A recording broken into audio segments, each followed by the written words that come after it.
Buenas noches, señores participantes.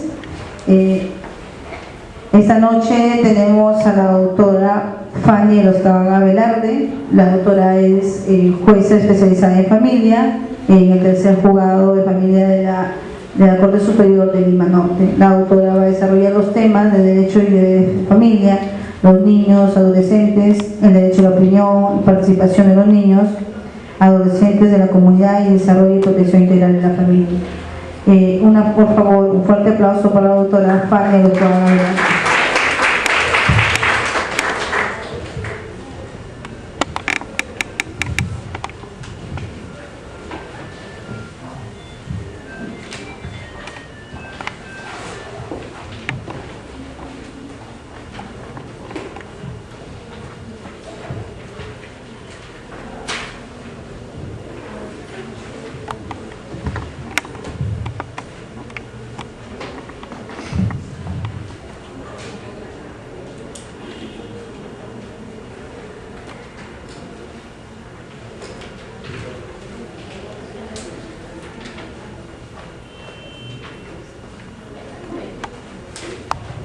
Buenas noches con todos.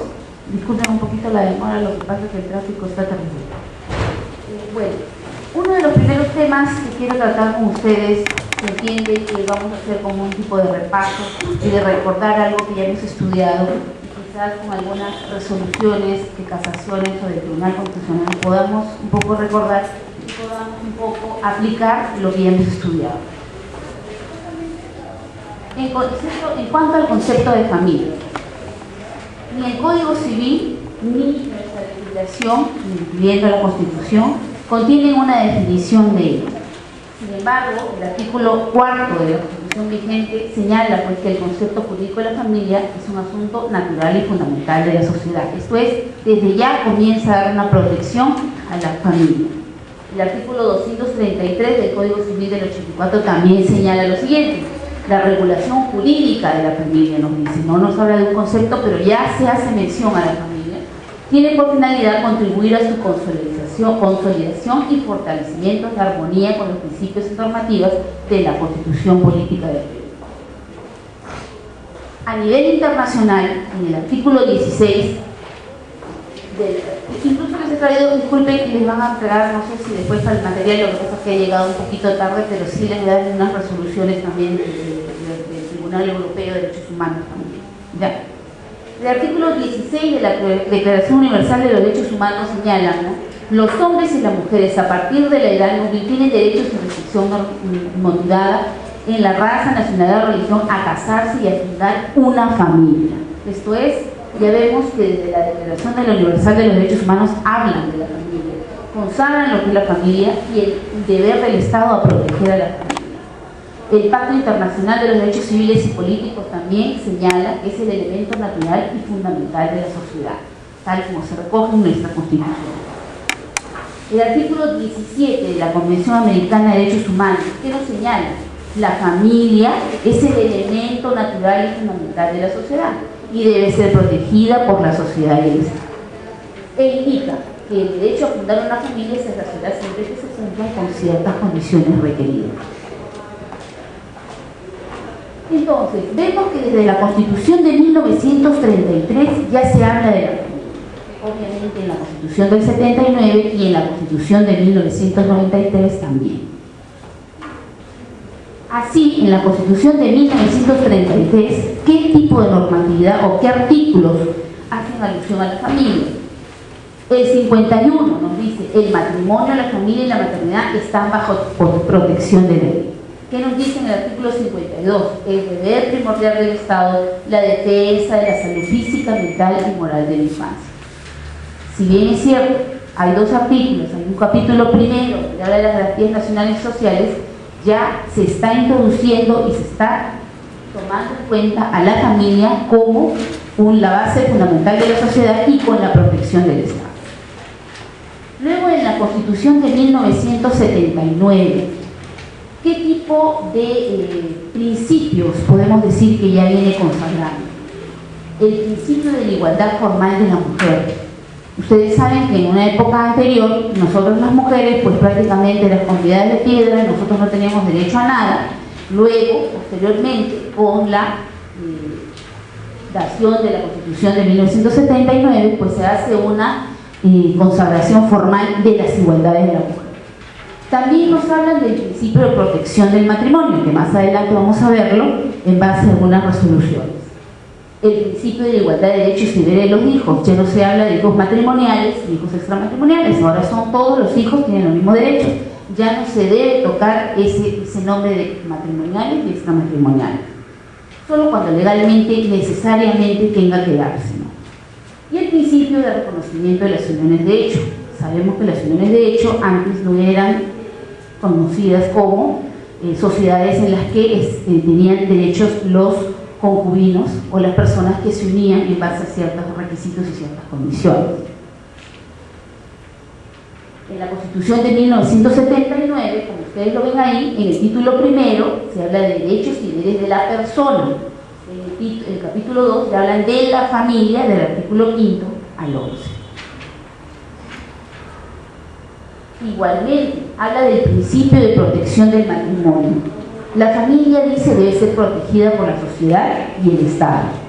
Nos dice, la familia que se protege es una sola, sin importar que necesariamente sea del matrimonio. No necesariamente tiene que ser la familia, el matrimonio, porque la familia no solamente se consagra en el matrimonio, y acá ya no se habla de una protección al matrimonio, sino a la familia, sea que derive del matrimonio, sea que derive de la unión de hecho.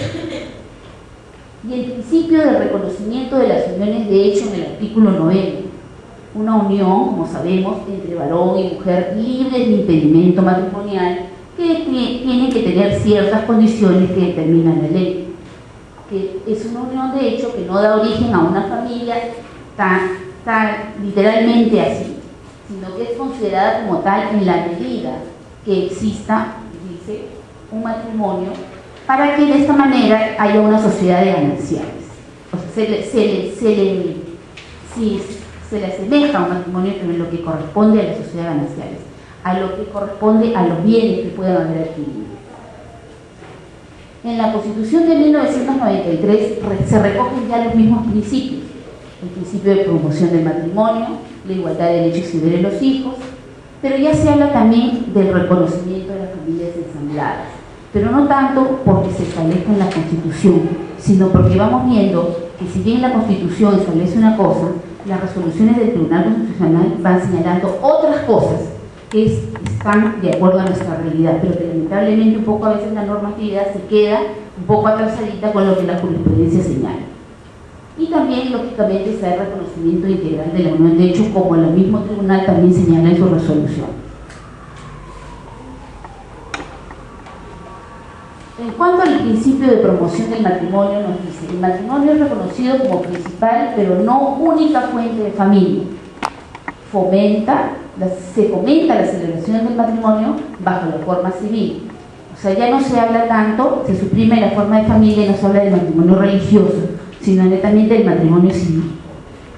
Familia que protege es una sola, no se considera cuál es su origen, sea la origen matrimonial o extramatrimonial. En cuanto al principio de reconocimiento integral de bienes de hecho, sabemos que los requisitos están establecidos en el artículo pertinente del Código Civil. Dice: otra forma de constitución de la familia es que tenga efectos patrimoniales y personales es la unión de hecho. El régimen patrimonial que se realiza con esto es único y forzoso. Vamos a ver más adelante cómo el tribunal señala en una primera resolución que no considera la unión de hecho con efectos, y luego de otra manera. Luego el reconocimiento de las familias ensambladas. Es el reconocimiento a las familias monoparentales reconstituidas desde la familia tradicional nuclear. Esto es que no necesariamente la familia es papá, mamá, hijos. Puede ser mamá, hijos, o de la forma como uno lo considere. Ahora las resoluciones en la jurisprudencia del tribunal nos están demostrando que no se protege tanto al matrimonio, sino a la familia, que puede ser producto del matrimonio. De esta manera, respecto al principio de protección del matrimonio, por ejemplo, tenemos la resolución del tribunal, la 2868 del 2004, en la que es el caso de José Antonio Álvarez Rojas. Este señor había sido sancionado por haberlo pasado en situación de retiro en la Policía Nacional del Perú. ¿Por qué? Por no haber pedido permiso a sus superiores para contraer matrimonio. Si tenemos todos derecho a contraer matrimonio por ser un derecho fundamental de la persona de poder tener libertad a contraer matrimonio con quien uno considere conveniente, ¿por qué tenía que haberlo sancionado a esta persona por no haber pedido permiso para contraer matrimonio, aunque sea partícipe o miembro de la Policía Nacional del Perú? Lo cierto es acá que este señor se había casado con una persona cuyo sexo no estaba bien definido, pero lo cierto es que los documentos de esa persona sí tenían la identidad femenina. A lo largo del proceso se estableció que el derecho a contraer matrimonio es una potestad que forma parte del derecho individual de decidir o no de contraer matrimonio. Uno de los ámbitos de la libertad donde no cabe injerencia estatal. Respecto al principio integral de reconocimiento de unión de hecho, vemos que en primer lugar, en el año 2004 tenemos la resolución del Tribunal 3605. En este caso, el Tribunal no considera con derechos para pensión de viudez al concubino, solamente al cónyuge. Nos dice: declara infundada la demanda de amparo por considerar que la pensión de viudez está reconocida solo al cónyuge supérstite, y para fundamentar su tesis se apoya en la Constitución, pues esta ordena la promoción del matrimonio. Vemos ¿no? el reconocimiento un poco retrógrado que no va en concordancia con los instrumentos internacionales que ya hemos señalado, que promueven tanto el matrimonio como la familia. Y señala que no se puede tratar por igual al matrimonio y a las uniones de hecho. Eso nos dice el tribunal en el año 2004. Pero en el año 2006, con la resolución 9708 de 2006, nos dice lo contrario. porque declara fundada la demanda de amparo por considerar, nos dice, que la pensión de viudez también puede ser reconocida al conviviente superstite. Para sustentar su tesis se basa en el artículo 5 de la Constitución y el artículo 326 del Código Civil para concluir que la declaración jurisdiccional de reconocimiento de la unión de hecho sustituye a la partida de matrimonio.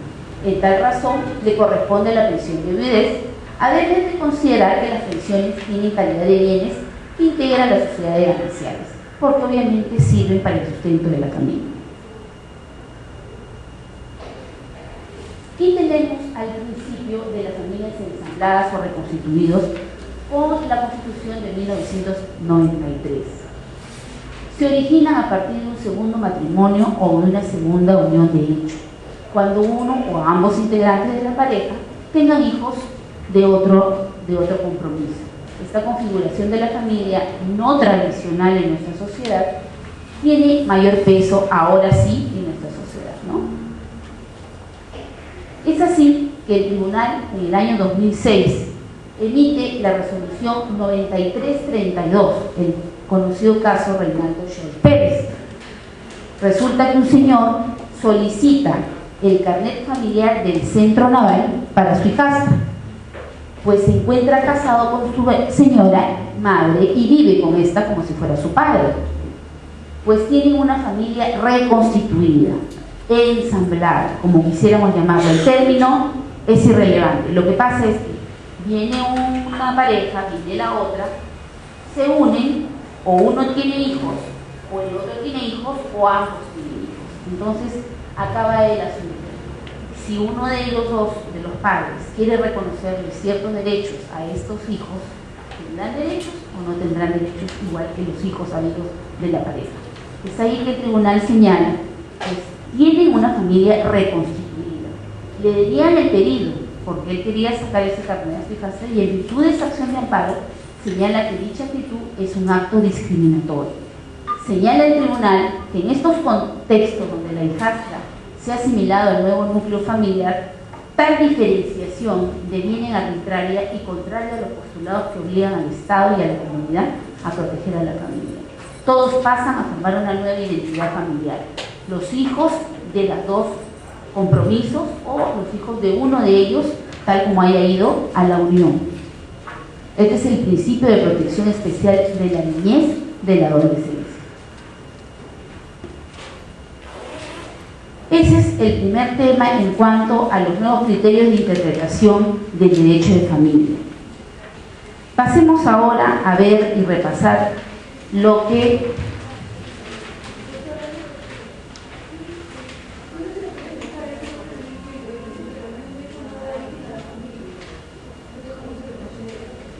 pasa es que nos dice, quizás lo que nos quiere decir no da origen a la familia respecto a los derechos de los solamente da derechos gananciales. O sea, el único derecho que tiene la unión de hecho son los derechos gananciales, porque son lo que es fruto de la convivencia, pero no tiene otros derechos que tiene el matrimonio, como el derecho de, por decirle, de fidelidad, los derechos que encontramos en el Código Civil, solamente en cuanto a lo que es la sociedad de gananciales, es decir, a los bienes que pueden haber adquirido juntos los convivientes. También tiene derecho a alimentos, incluso por terminar en forma unilateral de la relación, tiene derecho a pedir alimentos o una indemnización, ¿no?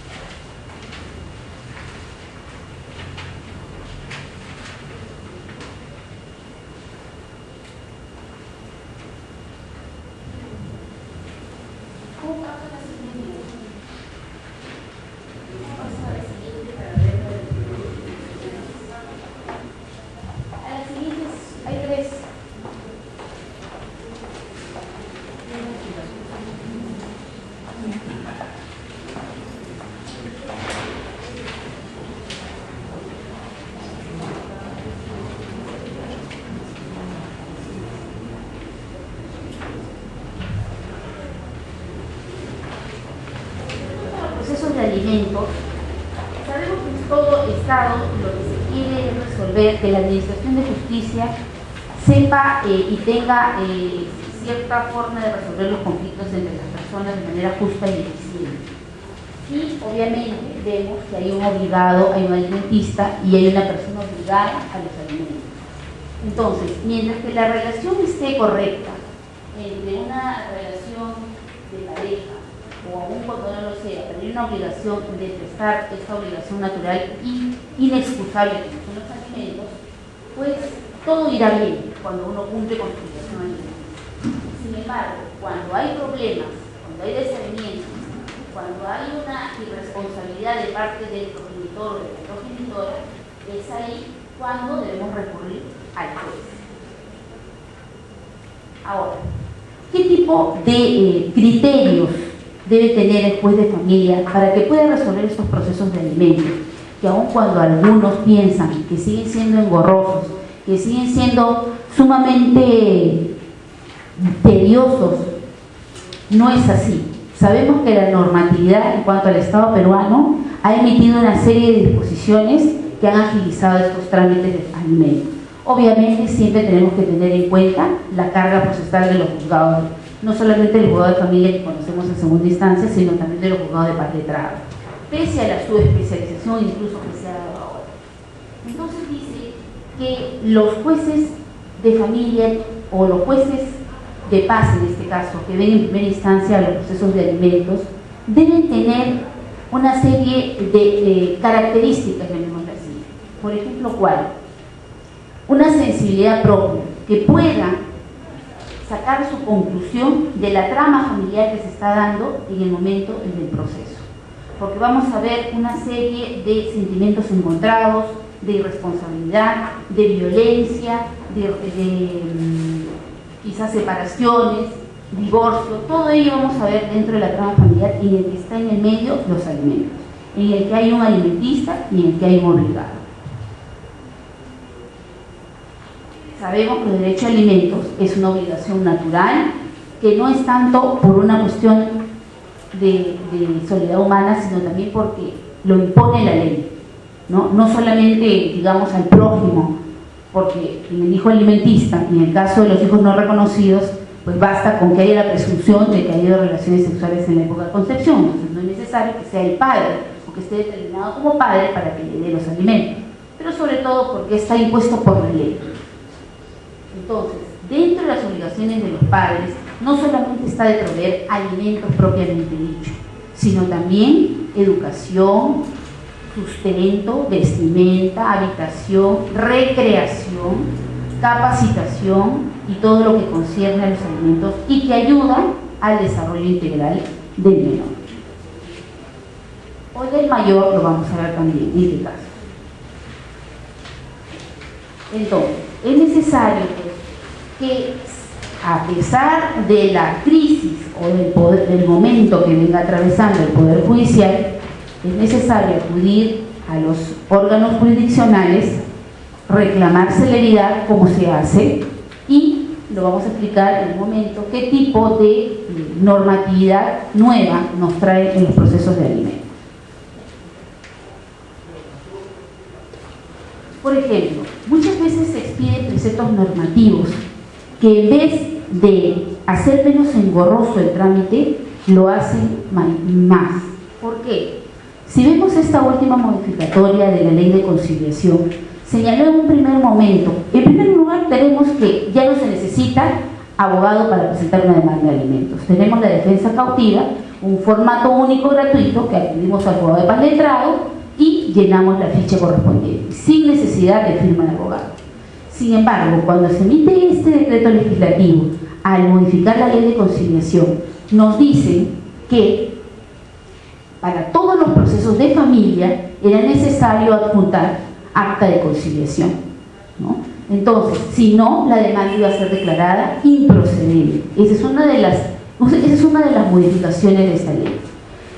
¿Qué hicimos? Como le hizo la que está hablando, y hicimos todos los jueces de familia de Lima Norte, porque previa a las disposiciones que hay, nosotros nos reunimos y analizamos las resoluciones o las que se emite en el tribunal o las normatividades nuevas que existen sobre el tema, y la ley lo dice así, tenemos que declarar improcedente las demandas que no se acompañen las actas de conciliación.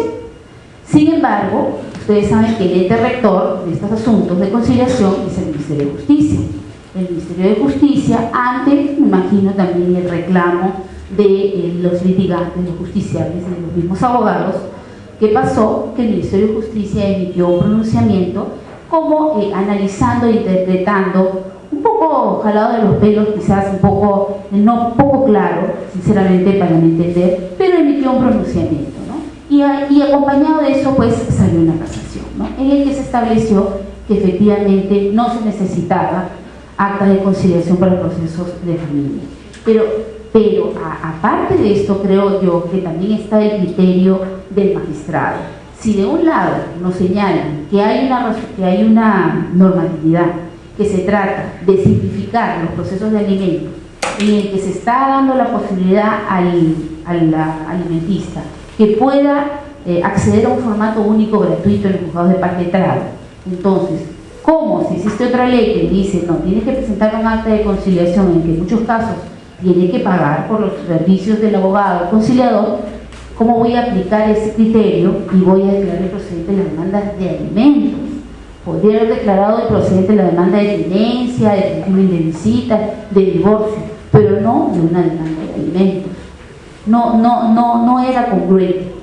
Sin embargo, hubieron juzgados o jueces que tuvieron ese criterio, emitieron esas resoluciones de improcedencia, y bueno, es un criterio respetable, pero felizmente que con el pronunciamiento del Ministerio de Justicia le pase a esta resolución de la casación, y con eso se resolvió el problema. Entonces, muchas veces no solamente estas normatividades no son un adelanto necesariamente, sino que se entorpecen o a veces hasta perturban este trámite al que estábamos acostumbrados.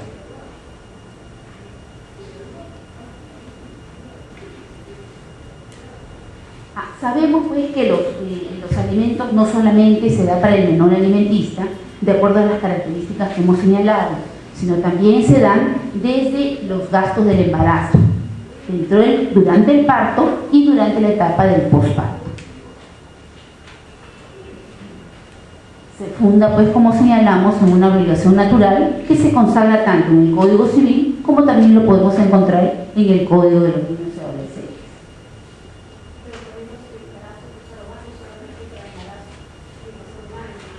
Desde el gasto de embarazo siempre y cuando, pues, desde el concebido, ¿no?, a condición de que obviamente nazca vivo, ¿no?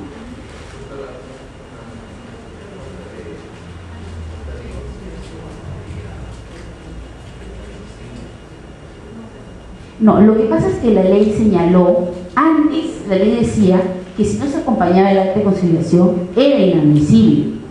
Sin embargo, el decreto legislativo señala que en ciertos casos, señaló, entre uno de los cuales señaló los procesos de familia, usted, señor magistrado, debe declararlo improcedente de plano.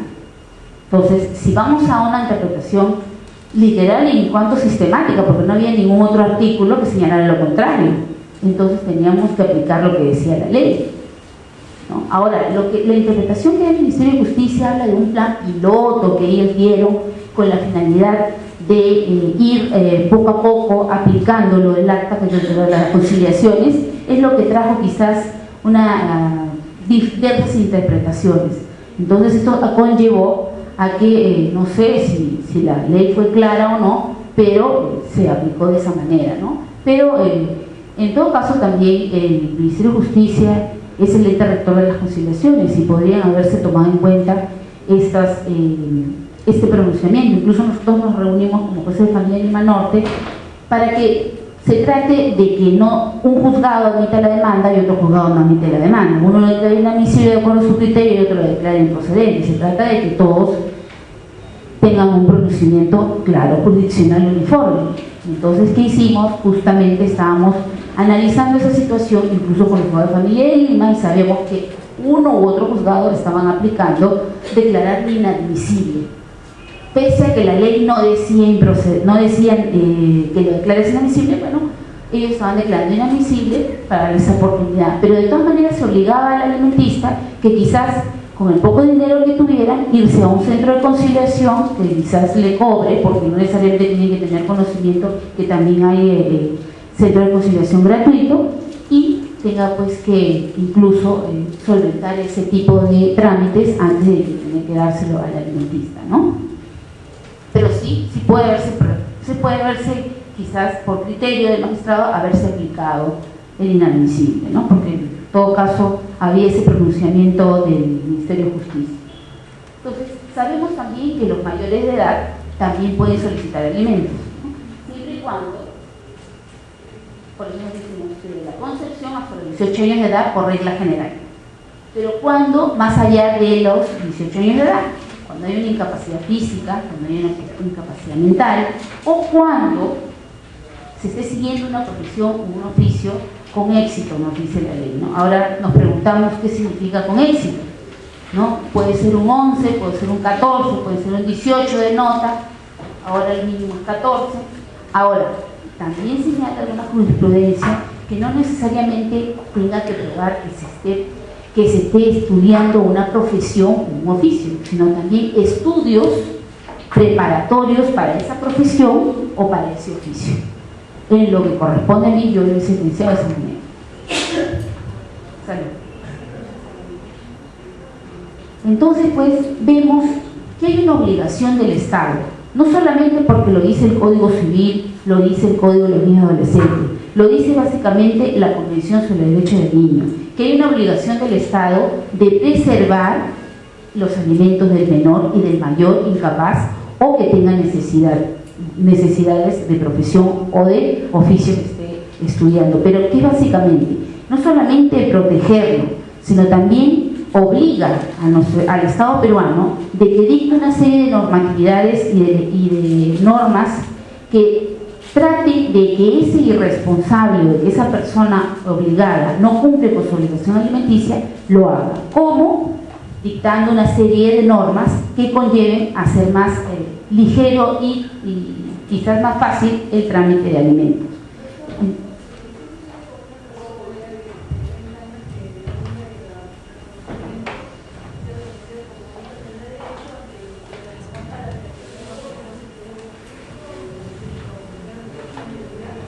No, porque bueno, ahí vamos a ver un poco también de la prescripción de los derechos de alimentos, ¿no?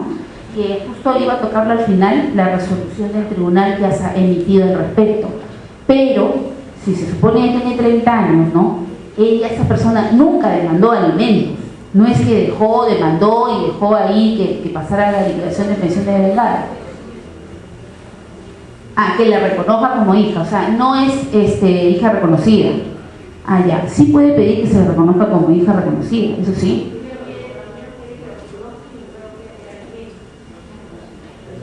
No, que lo reconozcan como hija es una cosa y que pida alimentos es otra, porque ya no procede, tiene 30 años, pero que lo reconozcan como hija sí procede. Entonces, ¿cuándo termina el derecho alimenticio? Por muerte del alimentista, por cesación de su estado de incapacidad, por muerte del alimentante, por haber sobrevenido a la pobreza del obligado.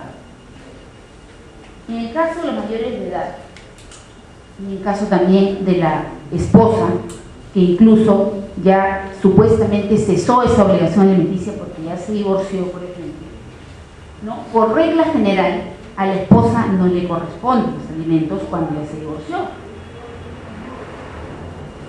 Entonces, ¿pero qué pasa si esa persona está en estado de necesidad? Puede solicitar o que continúen los alimentos o que tenga derecho a una pensión de alimentos a partir de esa sentencia que también se va a emitir del divorcio. Ahora, ¿quién tiene la carga de la prueba? La demandante, en primera instancia, para probar los ingresos del demandado. Sin embargo, si es que no prueba estos ingresos o esta remuneración, entonces el artículo 481 del Código Civil se dice: no le exijas que rigurosamente se pruebe cuánto gana el obligado, ¿no? Ahora, en cuanto al menor de edad, el menor de edad, hay una presunción que desde el hecho que es menor de edad tiene las necesidades inherentes a su minoría de edad, tenga 5 años, tenga 10 años o tenga 15 15 años. Ojo que hay que tener mucho cuidado, porque yo he tenido procesos de prorrateo de alimentos en el que por ahí algunas de las alegaciones de los abogados ha sido de que si tiene 4 añitos, no estudia, todavía no tiene ningún tipo de necesidades tan, quizás, no sé, solventar necesidades tan caras como la de uno de 15 años o de 16 años que ya se está preparando, que quiere ingresar a la universidad. No podemos, bueno, por lo menos se dice en el Código Civil y la Constitución que hay una igualdad de los derechos de los hijos.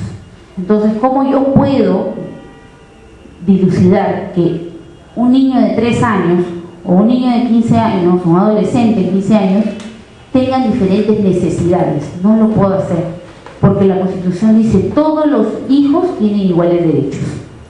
Entonces, si nos ponemos en ese caso, lo que gasta ese niño de 3 años o 2 años, también podríamos decirlo que son necesidades caras, que tengo que comprarle pañales, que tengo que comprarle otro tipo de leche, que tengo que comprarle otro tipo de vitaminas, mientras que el de 15 años ya está formada su estructura física, su personalidad ya está formada, su discernimiento ya está formado, entonces conlleva a solventar menos necesidades de esa persona. Entonces, de uno o de otro. Entonces, igualdad de los hijos.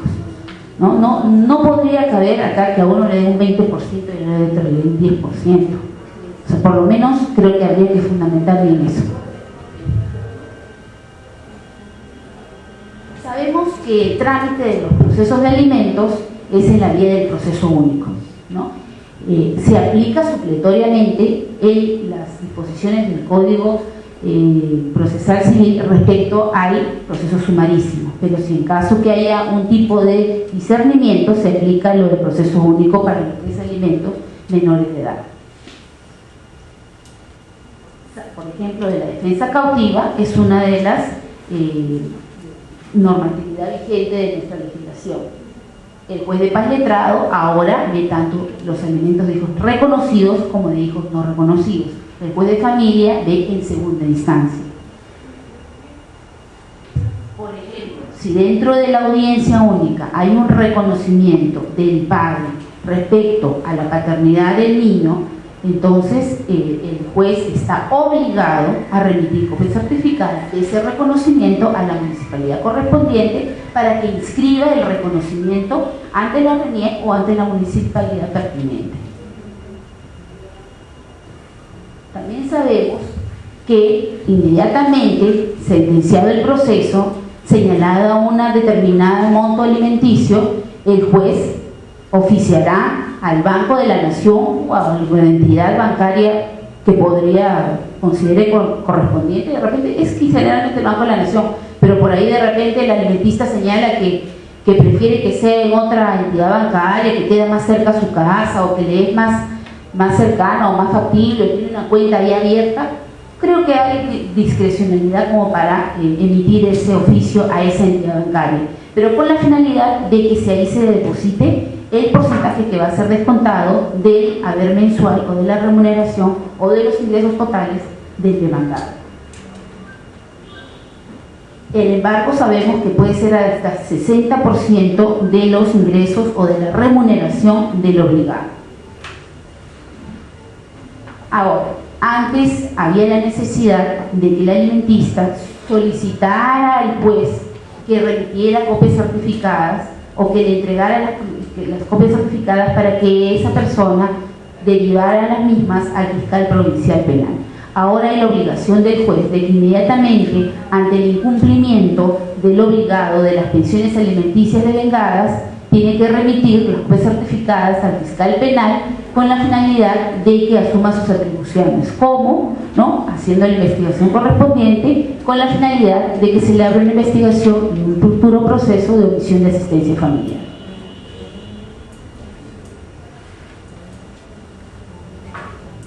Entonces sabemos que el demandante puede solicitar la exoneración de la tasa judicial, la prohibición de ausentarse del país, que es el impedimento de salida, que ahorita vamos a ver también una resolución del tribunal, el informe del centro de trabajo, para tener con certidumbre cuánto es que percibe el obligado, una ejecución anticipada y una asignación anticipada. Ahora, respecto a la asignación anticipada, sabemos ya que si dentro de los 3 días de haberse admitido la demanda, la persona que está solicitando alimentos no solicita la asignación anticipada, el juez de oficio está obligado a determinar y a señalar una asignación anticipada. Esta es otra de las normatividades de nuestra legislación. Ahora, de oficio. Ahora, la REDAM, este registro de deudores alimenticios morosos, creado por la ley 28970, ¿qué pretendió? Que haya un registro de estas personas como registros morosos, con la finalidad de que ante el incumplimiento del obligado se remita este incumplimiento, el registro de esta persona, a las administradoras privadas de fondos de pensiones y a la Superintendencia de Banca y Seguros, a sus centrales de riesgo, con la finalidad de que tengan pues ciertas desventajas y estén inscritos en sus respectivas centrales de riesgo, con la finalidad de que quizá más adelante no puedan ser pasibles de algunos préstamos o de algunos beneficios económicos, ¿no?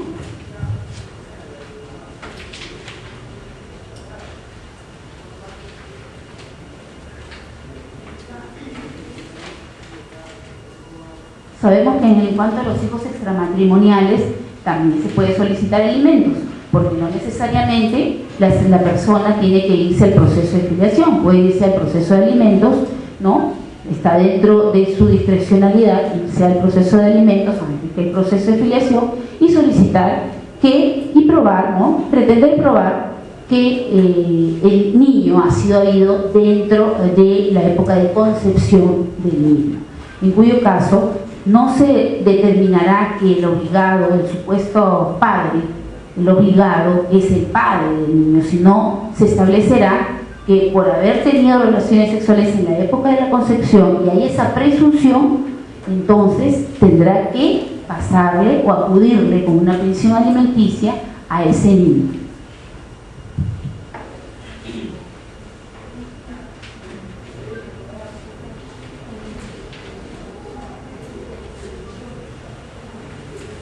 También sabemos que existe el derecho de alimentos entre los hermanos, hacia los ascendientes, hacia los descendientes y los cónyuges, como habíamos señalado.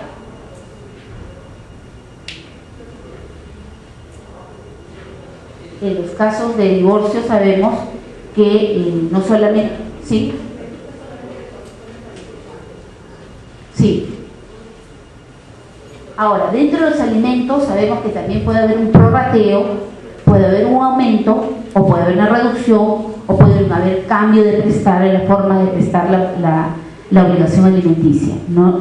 Ahora, puede haber la extinción y puede haber la exoneración de los alimentos. O sea, en realidad se habla de que los alimentos no hay cosa juzgada, porque puede ser pasible de un cambio.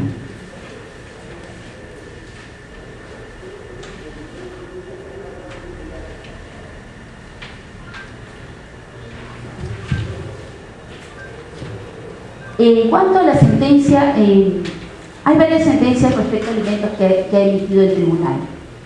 Hay una que ha emitido la resolución sobre prescripción adquisitiva. Parece que no le he puesto ahí. Perdón, por la prescripción de los alimentos. No le he puesto.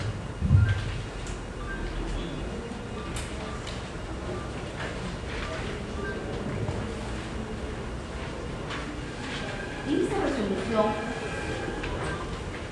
el tribunal, después de una larga resolución 2132 del 2008 de Rosa Felicita Elizabeth, sí, haciendo una ponderación de los derechos, señala el tribunal que ante todo está el interés superior del niño.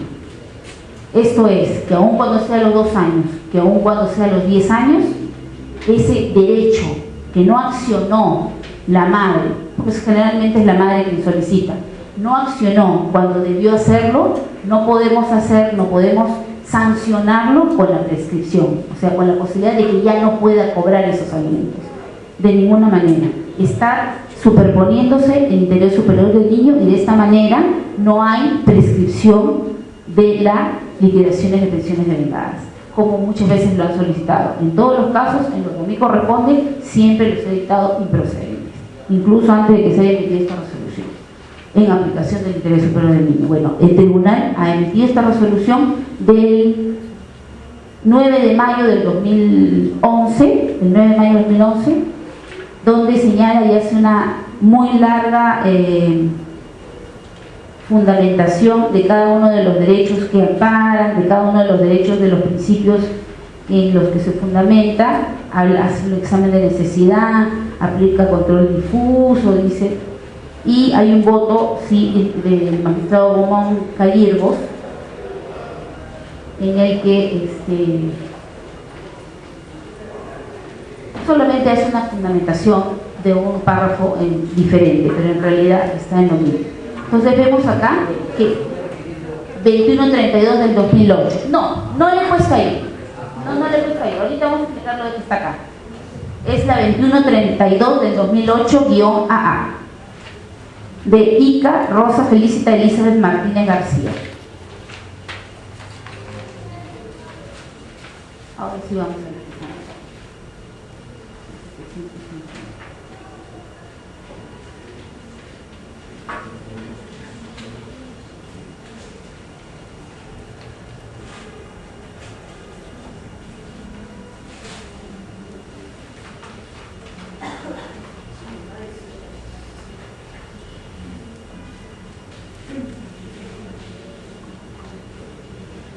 Ahora sí, la resolución 750 del 2011, de fecha 7 de noviembre del 2011, habla sobre las utilidades. Pero no nos equivoquemos acá y tengamos mucho cuidado. No nos dice, o sea, el tribunal no se está refiriendo a que las utilidades van a ser parte del descuento al obligado. No está señalando eso el tribunal. El tribunal está señalando que de la manera como esté señalada en la sentencia, si la sentencia señala que son los ingresos totales del demandado y que habla de todo tipo de beneficios del demandado, en consecuencia se estarán incluyendo las utilidades. Pero si no hace alusión a las utilidades y habla, por ejemplo, del haber neto, del haber mensual, porque hay múltiples terminologías que utilizan los jueces, o la remuneración mensual del obligado, simplemente se aplica ello, la remuneración mensual. No podemos decir que por ahí de repente se ve que el obligado también está recibiendo este beneficio de utilidades, pues no podemos descontarle las utilidades. Pero no es que el tribunal esté señalando que las utilidades son parte de la remuneración necesariamente y que tiene que ser considerado parte del descuento al obligado.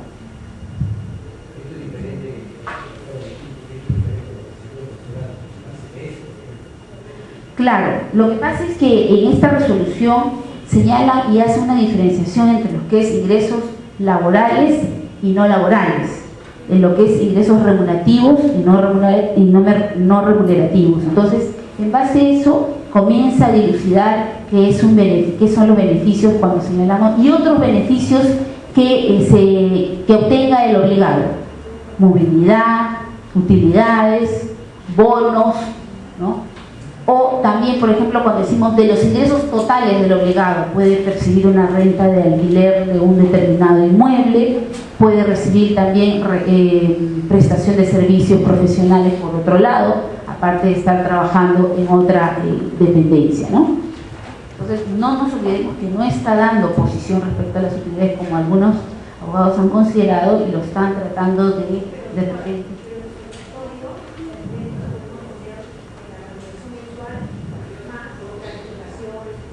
Claro, cuando el abogado o la parte, ¿no?, es precisa y señala que quiere que se haga el descuento en base a determinados beneficios, la resolución debe ser precisa, porque si no lo es, ya pues incluso también el superior podría integrarla o corregirla o anularla, ¿no? Pero supongamos que no se pidió así y queremos luego que en vía ejecución se pretenda ingresar utilidades, ya no tenemos nada que hacer en ese proceso, pero sí podemos hacerlo, por ejemplo, en un aumento de alimentos, porque a la vez que pedimos aumento de alimentos podemos solicitar que se incluyan las utilidades o la movilidad, por ejemplo, ¿no? Respecto a la sentencia, 213 del 2010, que habla sobre el impedimento. El impedimento de salida del país. El tribunal no señala que no se pueda dictar o que se pueda dictar en ciertos casos el impedimento de salida del país. Lo que señala es que se debe tratar de ver otro tipo de disposiciones coercitivas, de tal manera que se apliquen al obligado para su cumplimiento, ¿no? ¿Por qué? Porque vulnera de alguna manera el libre tránsito del obligado. Sin embargo, no dice que no podamos disponer el impedimento de salida del país del obligado. No, solamente señala que puede existir otros medios o de repente otras garantías dentro de del trabajo que tiene, de repente tiene otro tipo de ingresos, para que pueda garantizar de alguna manera, para la redundancia, garantizar esa obligación alimenticia. O sea, la última que tú puedes disponer quizás es el impedimento de salida del país. Pero eso no quiere decir que no podamos hacerlo. Lógicamente no queda otra que disponer el impedimento de salida del país.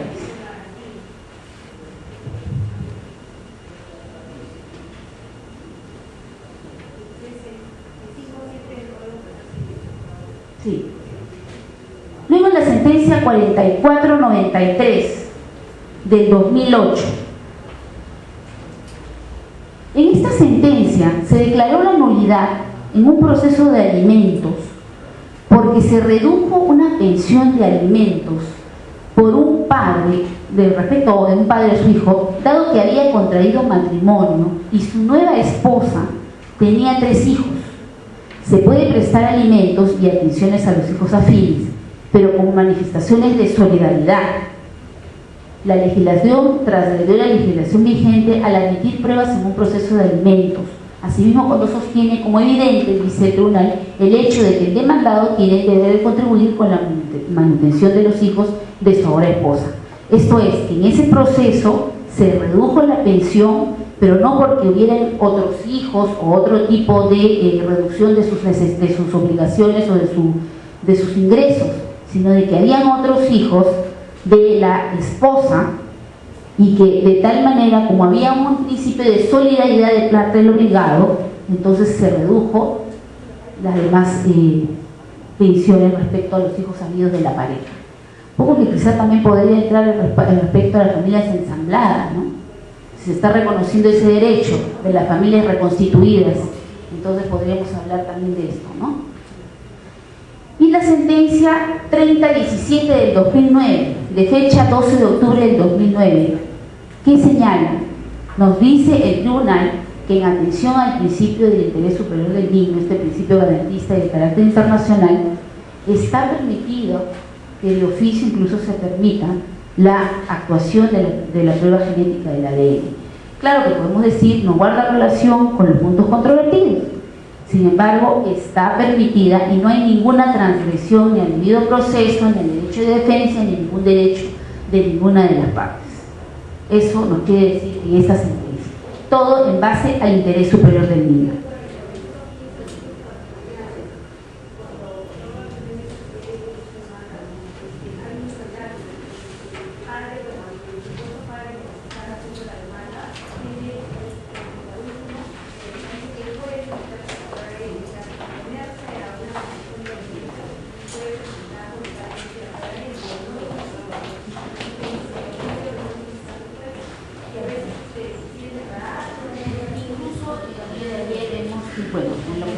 He dispuesto de oficio una prueba, la prueba genética del ADN en un proceso de usurpación de nombre.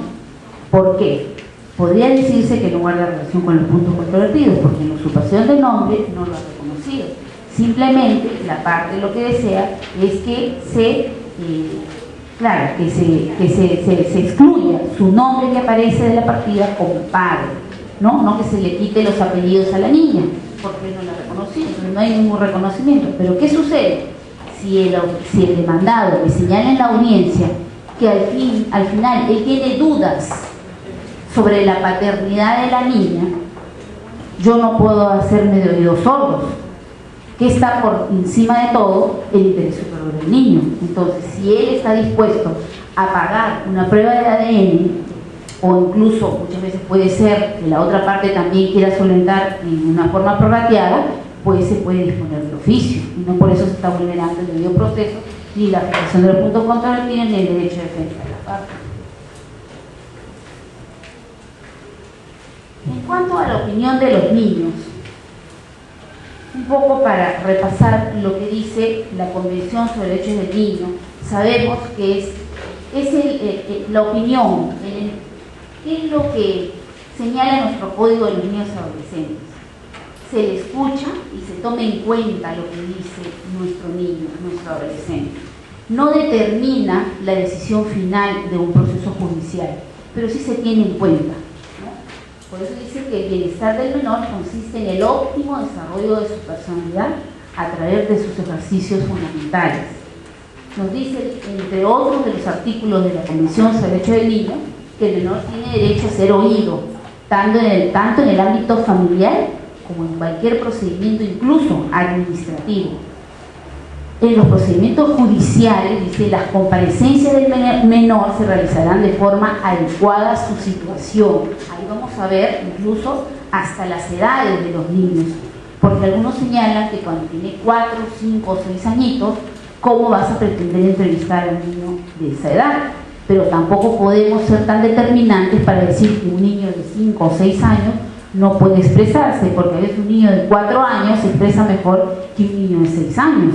Depende de cómo ha sido su desenvolvimiento, cómo está su integridad y cómo ha sido el entorno en el que se ha desarrollado, de tal manera que hay algunos que pueden desenvolverse de una mejor manera, otros no, y pueden incluso darse a entender y otros no. Incluso dependerá eso también de los informes psicológicos que podamos obtener del equipo de multidisciplinario.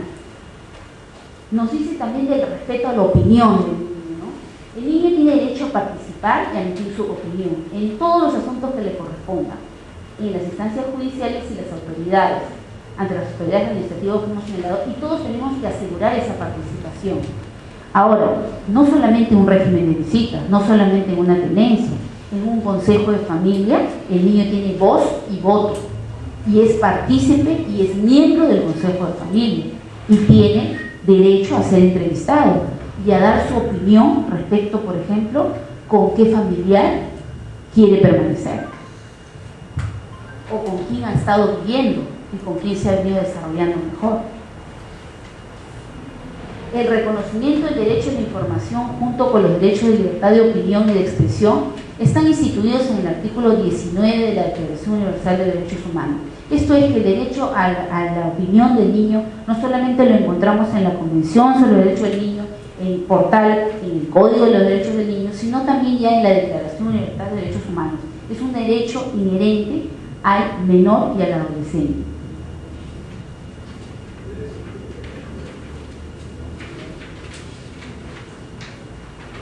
Lógicamente, el Estado, parte de esta convención, tiene que tratar de garantizar que el niño o el adolescente se forme su propio criterio y su propio juicio. De ahí que se deriva, y que vamos a ver seguidamente, lo que es el síndrome de la alienación parental. Esto es, cuando se deforma esa convicción, cuando se deforma ese criterio o esa personalidad de ese pequeñito o de ese adolescente. Se le da la oportunidad al niño de ser escuchado, de que emita su opinión, de que emita que cuente todo lo que ha vivido, con qué progenitor ha vivido, con qué familiar ha vivido, en qué circunstancias ha vivido, qué cosas ha escuchado de la familia con el que se ha desenvuelto. Ahí es donde este tema del síndrome de alienación parental, y es donde los psicólogos analizan concienzudamente cada uno de los términos que ha escuchado el niño, cada una de las actitudes y de las conductas que ha podido apreciar el niño dentro del entorno familiar que ha vivido.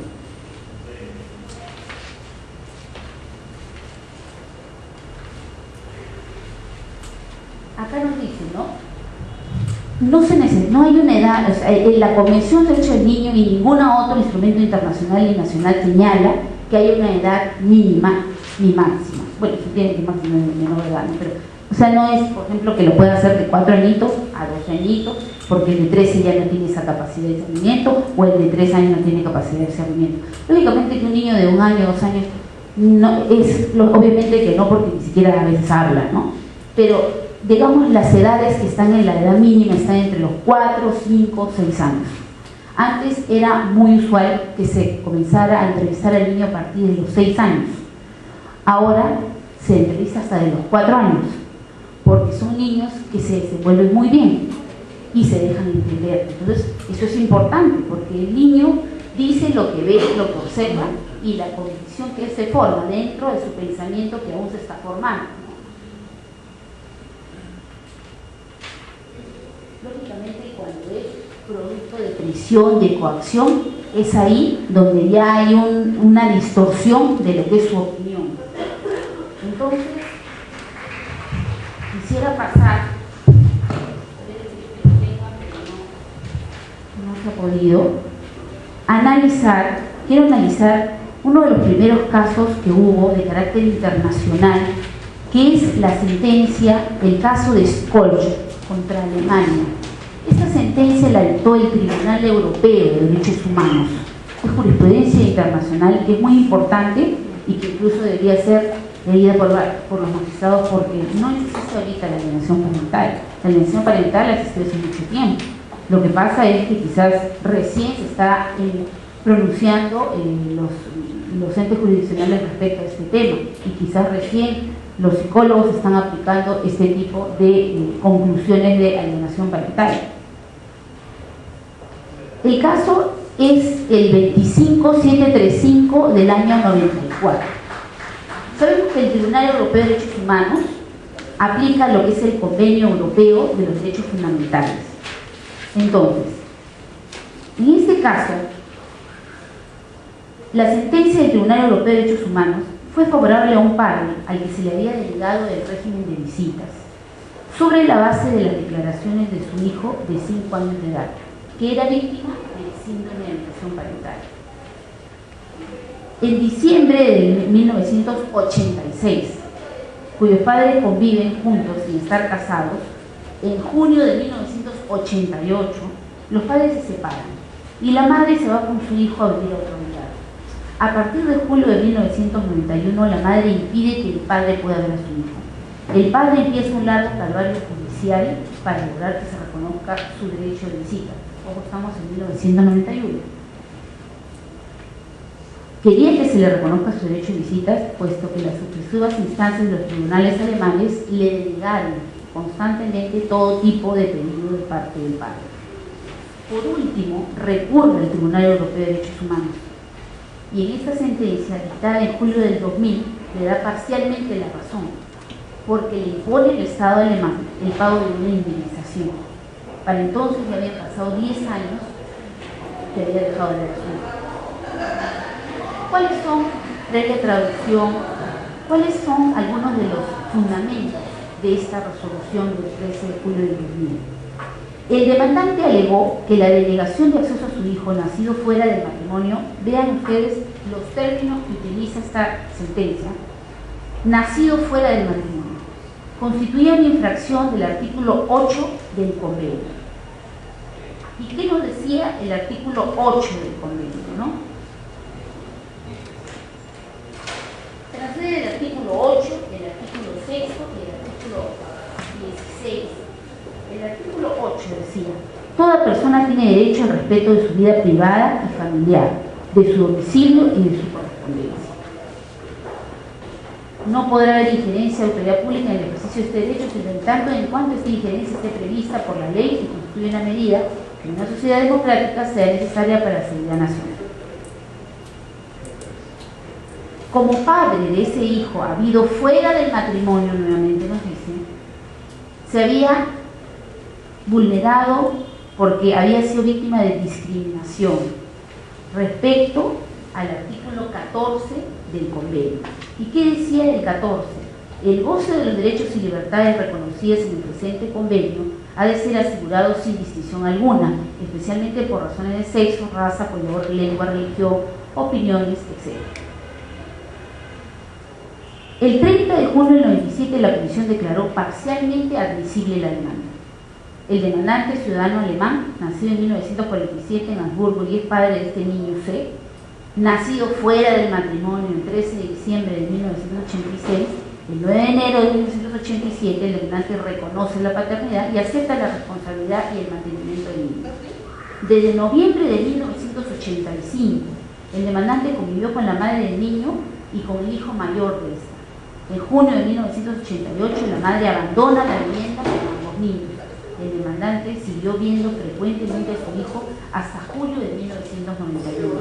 En varias ocasiones pasó sus vacaciones con ambos niños y con la madre de estos. Posteriormente, las visitas se interrumpieron. El demandante trató de visitar a su hijo con asistencia de la Oficina de la Infancia y la Adolescencia, digamos, un ente administrativo de Alemania, ¿no?, de ese distrito, que actuó como mediadora. Cuando en diciembre de 1991 un funcionario de esta oficina preguntó al niño si éste deseaba tener contacto con el demandante, con su padre. El 19 de agosto del 92, el demandante solicitó al Tribunal del Distrito de Mettmann un fallo para que le reconozcan el derecho de visitas. El Tribunal del Distrito, tras la vista celebrada el 4 de noviembre del 92, desestimó la solicitud del demandante. El tribunal indicó que el párrafo segundo del artículo 1711 del Código Civil, relativo al derecho del padre a contacto personal con su hijo nacido fuera del matrimonio, se había concebido como cláusula de exención que había de interpretarse estrictamente. Así pues, el tribunal competente debería establecer ese régimen de visitas solo si era ventajoso y beneficioso para el bienestar del niño. Según las conclusiones del tribunal, esas condiciones no se cumplían. El tribunal del distrito señaló que el niño había sido oído y había manifestado que no deseaba ver a su padre, quien según el niño era malo y había golpeado a su madre en repetidas ocasiones. Igualmente, la madre había inculcado en el niño una fuerte predisposición contra el demandante, de forma que el niño no tenía posibilidad de establecer una relación imparcial con el padre. El tribunal del distrito llegó a la conclusión de que el contacto con el padre no mejoraría el bienestar del niño. Tras haberse oído el 8 de diciembre de 1993, ya estábamos todavía en Alemania, ¿no?, en los tribunales de Alemania, y a sus padres en una vista oral celebrada el 15 de diciembre de 1993, el tribunal del distrito rechazó el 17 de diciembre la nueva solicitud del demandante de que se le reconociera el derecho de visita. El tribunal se refirió a su anterior fallo y estableció que no se daban las condiciones previstas en el artículo 1711 del Código Civil alemán. Asimismo señaló que la relación del demandante con la madre del niño era tan tensa que no podía considerarse que la observancia del régimen de visitas resultara de interés para el bienestar del niño. Este conocía las objeciones de su madre respecto del demandante y las había hecho suyas. Si el niño hubiese de estar con el demandante contra la voluntad de su madre, experimentaría un conflicto de lealtad al que no podría hacer frente y al que resultaría afectado. El tribunal añadió que carecía de importancia cuál de los padres fuese el responsable de las tensiones y prestó particular atención al hecho de que existan tensiones importantes y el riesgo de que cualquier nuevo contacto con el padre afectase ese desarrollo armonioso del niño. El tribunal del distrito llegó a la conclusión de que el desarrollo del menor correría peligro si el niño hubiese de reanudar el contacto con su padre en contra de la voluntad de su madre. En esas entrevistas el niño había llamado a su padre asqueroso, estúpido, añadiendo que no quería en ningún modo verlo. Y había dicho también: mamá siempre dice que Eber no es mi padre, mamá tiene miedo a él. En sus decisiones, tanto el Tribunal del Distrito de Mettmann como el Tribunal Regional de Wuppertal denegaron al demandante cualquier derecho de visitas, basándose en la mala relación entre los padres. Esto exponía al niño a un conflicto de lealtad y entre las dos vistas celebradas el niño había llamado asqueroso y estúpido a su señor padre y que no quería de ningún modo verlo. Estas declaraciones del niño eran la alegación del demandante sumamente importantes, ya que mostraban que la madre predisponía al niño contra su padre y lo hacía víctima del denominado síndrome de alienación parental. Como resultado, el niño rechazaba totalmente cualquier contacto con su padre. Si en ese momento se hubiera obtenido un informe de la familia adecuado o un psicólogo infantil, El informe había puesto de manifiesto que la madre influenciaba al niño y lo utilizaba como padre.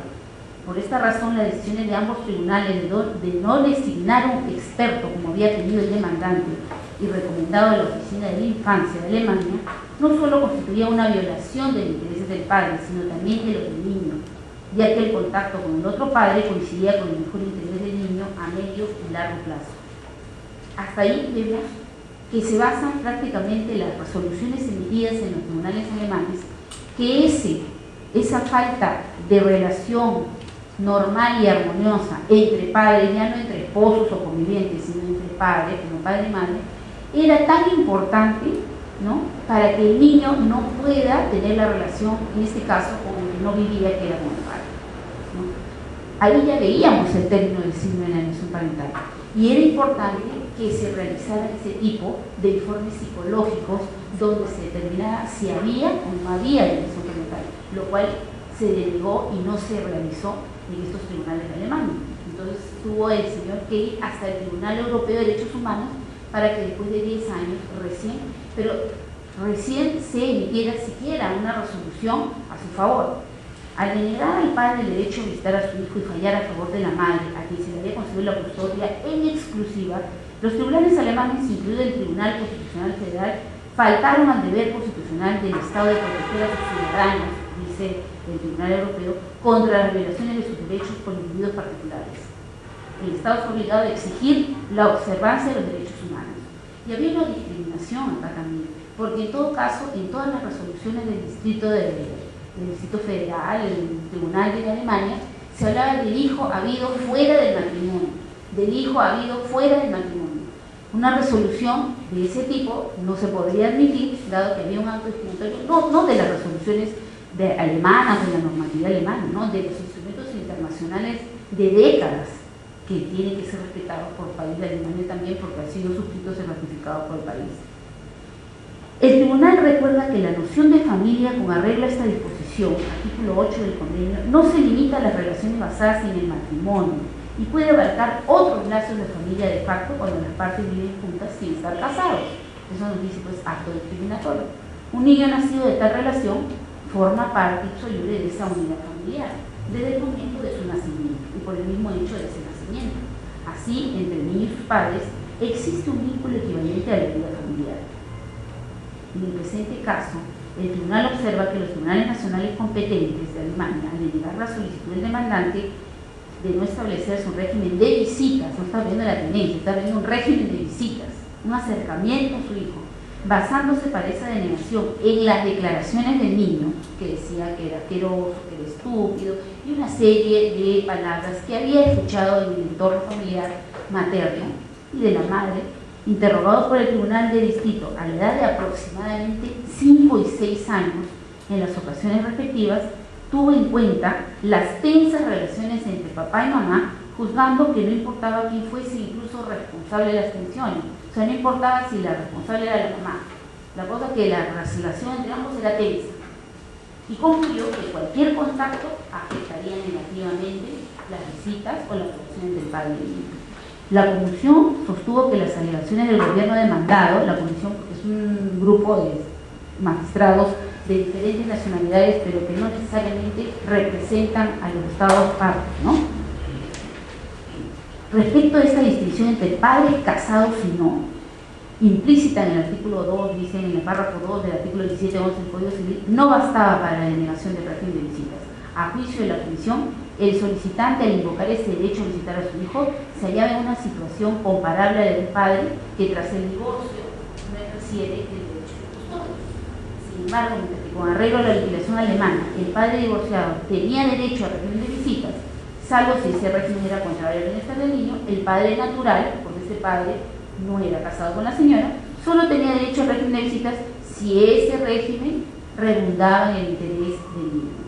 La comisión concluyó en el presente caso que se había existido violación al artículo 8 y al artículo 14 del convenio, y por tales razones, por 13 votos contra 4, decidió que el Estado demandado había de pagar al demandante en el plazo de 3 meses, junto con cualquier otro impuesto, 35.000 marcos alemanes como resarcimiento de daños no pecuniarios, 12.000 marcos alemanes como concepto de costas ganadas y un interés simple a un tipo anual de 4%, etc. Es interesante saber este fallo. ¿Por qué? Porque se refiere a la transgresión de los artículos 6, 8 y 14 del Convenio para la Protección de Derechos Humanos y de Libertades Fundamentales, que siempre ha existido, que no existe de ahorita, y que en todo caso todos los países miembros que han suscrito y han ratificado este convenio deben respetar. Entonces, de esto del síndrome de la alienación parental no hablamos desde ahorita. La opinión y la alienación parental en la Convención sobre el Derecho del Niño es una de las circunstancias que afectan la libertad del niño, no tanto en su convicción, sino en su percepción. Tiene una errónea percepción de la realidad que se está dando en ese momento.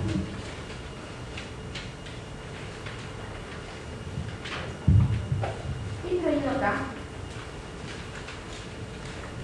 unos informes psicológicos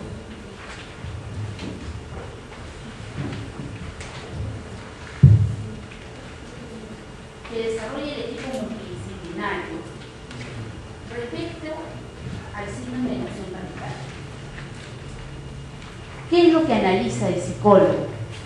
Analiza al papá, analiza a la mamá, analiza al niño. En general, lo básico es analizar al niño, ¿no? Justamente conversando con el equipo multidisciplinario, siempre conversamos con el psicólogo, bueno, por lo menos en lo que me respecta, en todos los casos trato de buscar tanto las asistentes sociales como los psicólogos del equipo multidisciplinario, porque me permiten ver también el caso desde otra óptica, ¿no? Porque ellos tienen la labor, uno, por un lado, de ir al campo, de ir al entorno familiar en el que viven, como lo de la asistente social, y el psicólogo de ir a la parte de la cual ellos son especialistas, ¿no? De ver el aspecto psicológico emocional del niño, del papá y de la mamá. Entonces, básicamente es el análisis al niño, pero eso no conlleva a que también lo analicen al padre y a la madre, incluso lo realicen en varias sesiones. Por ejemplo, tengo acá un caso, se lleva en mi juzgado, por eso lo estoy trayendo para que no digan que estoy dando información de los juzgados. ¿Qué dice respecto al niño? Nos dice: resultados familiares e indicadores compatibles con un síndrome de alienación parental. ¿Qué es lo que muestra este niño? Rechazo a la figura materna, tendencia a evaluarla en función a criterios propiamente adultos. No la califica de su propia perspectiva o la de un menor, sino en función al incumplimiento de su rol de atención doméstica y a la atribución que le hace de la infidelidad a su padre. ¿Cómo podemos, por ejemplo, diferenciar de lo que un niño tiene este síndrome de alienación parental con lo que puede ser un niño abandonado? Porque puede darse que es un niño abandonado o por la mamá o por el papá y que nunca lo ha visto y que de pronto, después de años, aparece y pues tiene derecho a rectificar su conducta y quiere pues ver a su hijo.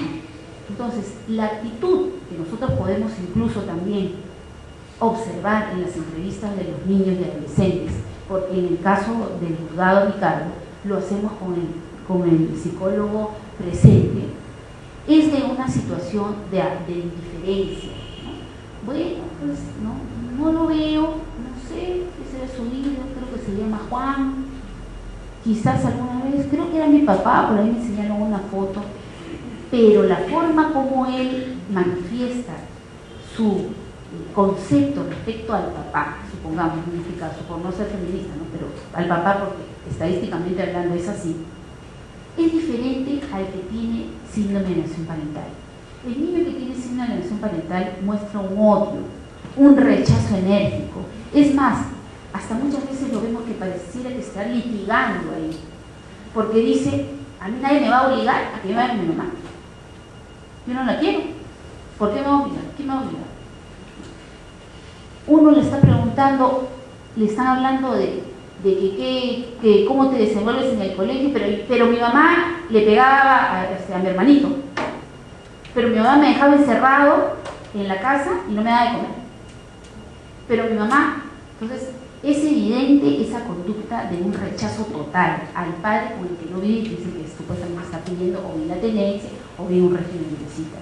Entonces es ahí cuando ante este tipo de indicios, los magistrados solicitamos esta evaluación del síndrome de alienación parental y es el psicólogo el que nos va a decir si realmente hay o no hay, si existe o no existe este síndrome de alienación parental.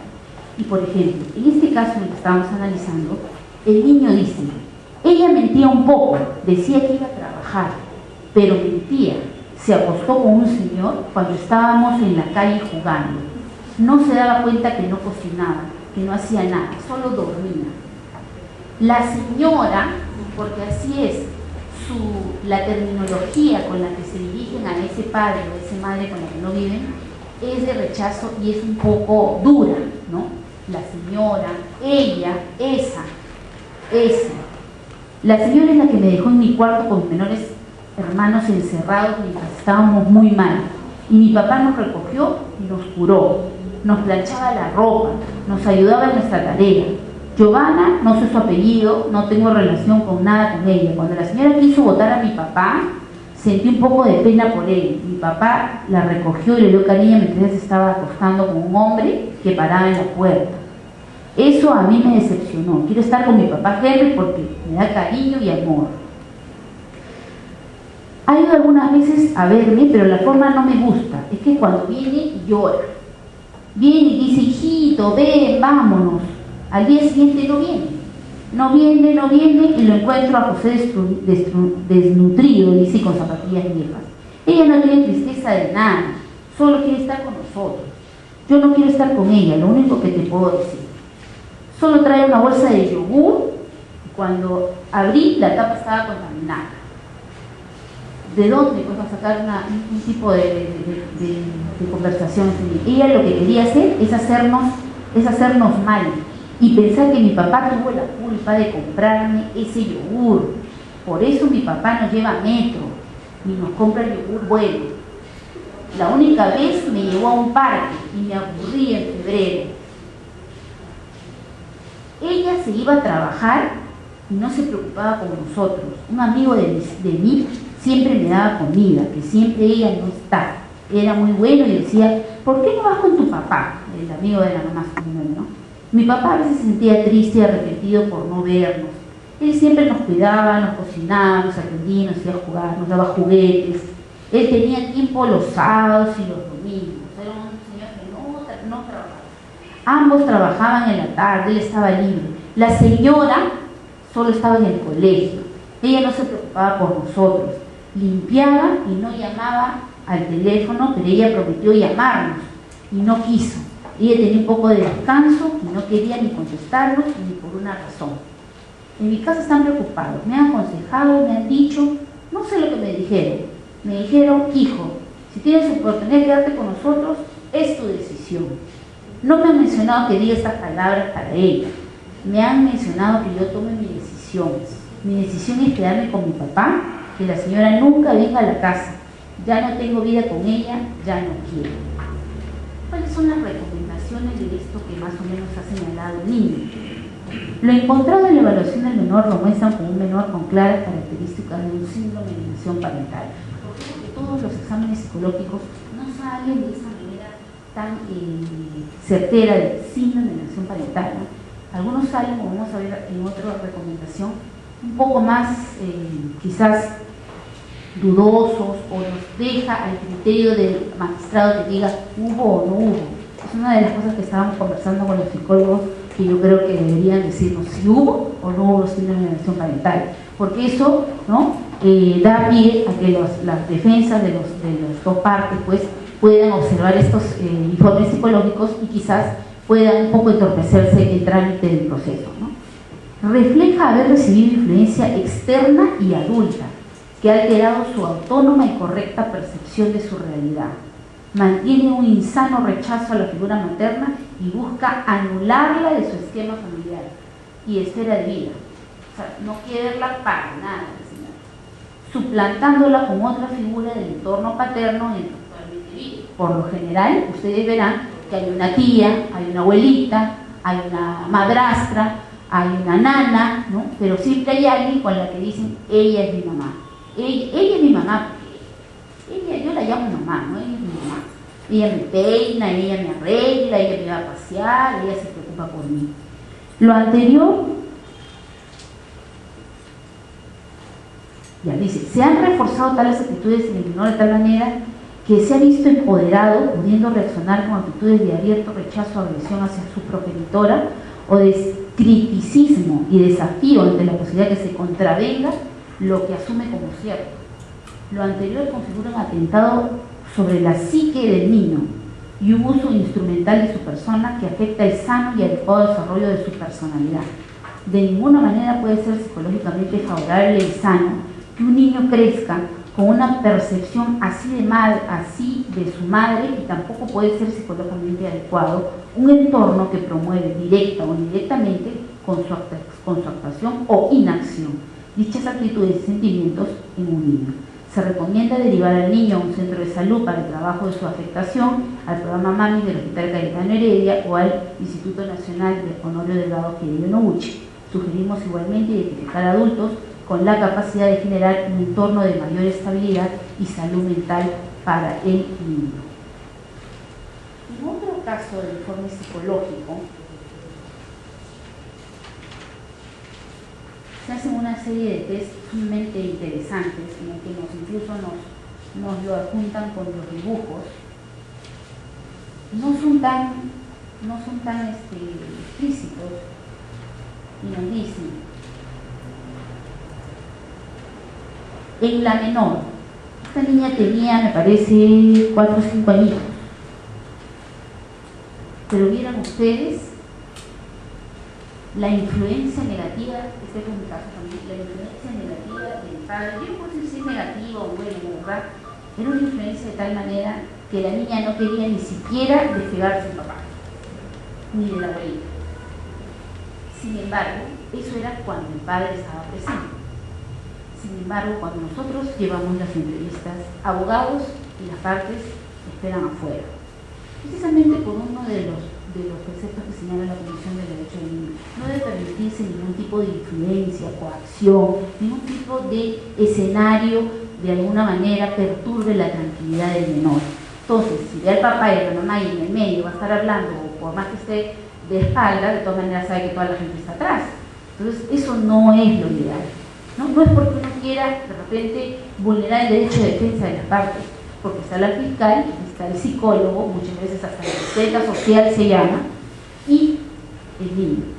Esta niña, con la ayuda del psicólogo, se trata de acercarla al despacho, acercarla al lugar donde vamos a llevar a cabo la entrevista, con juegos, con formas didácticas de hacerlo. La niña se desprende del papá, porque como que ve una mamá, ¿ya? La traemos con la psicóloga y la niña estaba bien sentada al lado de nosotros, bien sentada en las faldas de mi persona, bien sentada haciendo jugando y pintando, y se lo ve el papá. Y el señor no, que va a llorar, que yo necesita, no va a pasar nada. Incluso la niña con una grabadora en su casaca. La niña tenía una grabadora en su casaca. Imagínense el tipo ese es un maltrato, porque el síndrome de alienación parental constituye un maltrato psicológico al menor. Entonces, imagínense el hecho de colocarle a una niñita de 5 años que se desenvolvía muy bien, que hablaba a la perfección, con una grabadora en la casaca, que a Dios gracias, dado que la niña tiene calor y se lo saca, se cae y nos damos cuenta que estaba en la grabadora. Y para grabar una audiencia tiene que pedir autorización al magistrado para que pueda dar la autorización, porque si no es ilegal. Entonces estamos utilizando a la niña para este tipo de cosas. Entonces, ¿qué es lo que dice respecto a este caso? Se aprecia que la menor muestra sentimientos de melancolía, depresión, abandono y aislamiento, lo cual se expresa mediante la elección de colores oscuros, como el negro. Se dice que cuando los niños hacen dibujos con colores negros, sea la totalidad del dibujo, sea parte del dibujo, está mostrando un vacío, sea del papá o sea de la mamá. El encerrarse en su casita de juego y dormir sola, evitando la inclusión de otros personajes. La simbología también se manifiesta a través de la escalera, la cual es direccionada hacia la madre, como si fuera un puente de comunicación hacia la madre y su necesidad de la misma. La omisión de una de las figuras paternas denota una forma de eliminar o negar inconscientemente a una persona, lo cual indica sentimiento de inadecuación y pertenencia. Sí, pues había una relación de pertenencia del padre con la niña y de la niña con la abuela. De tal manera que cuando yo concluyo la entrevista, había estado tan entretenida la niña, ¿no?, que ni se había acordado lo que le había preguntado, que no quería salir. Diferente, completamente distinto a la manera como llegó, que no quería entenderse, mismo agarrada de las piernas del padre. Entonces, cuando ella no quiere salir, llora porque tenía que salir. Entonces, al salir, viene la abuelita y dice: ¿qué te están haciendo, hijita? ¿No? Entonces, no permite que la niña, no, que me quiero quedar, ¿no? Quiero quedarme ahí jugando. Entonces, la abuelita no permite, y ese es un tipo de conducta procesal, no, pero porque está de testigo también la señora, no permite que la niña se desenvuelva y le dice: sí, hijita, ¿qué quieres? ¿Qué quieres irte con el papá? ¿No quieres irte con el papá? Y la jalaba que se quiere ir con el papá. Entonces, es evidente, ¿no? Es evidente esa alienación en contra de la madre, ¿no? Yo no digo en este caso porque la señora venía siendo denunciada por violencia familiar agravio de la niña, ¿no? Porque tenía yo el asunto de violencia familiar. El juzgado que estaba al costado tenía el proceso de tenencia, de donde yo tengo este examen. Entonces, que resulta que al parecer la señora era una persona que, bueno, debido quizás a su juventud, ¿no?, el señor era un poco más mayor.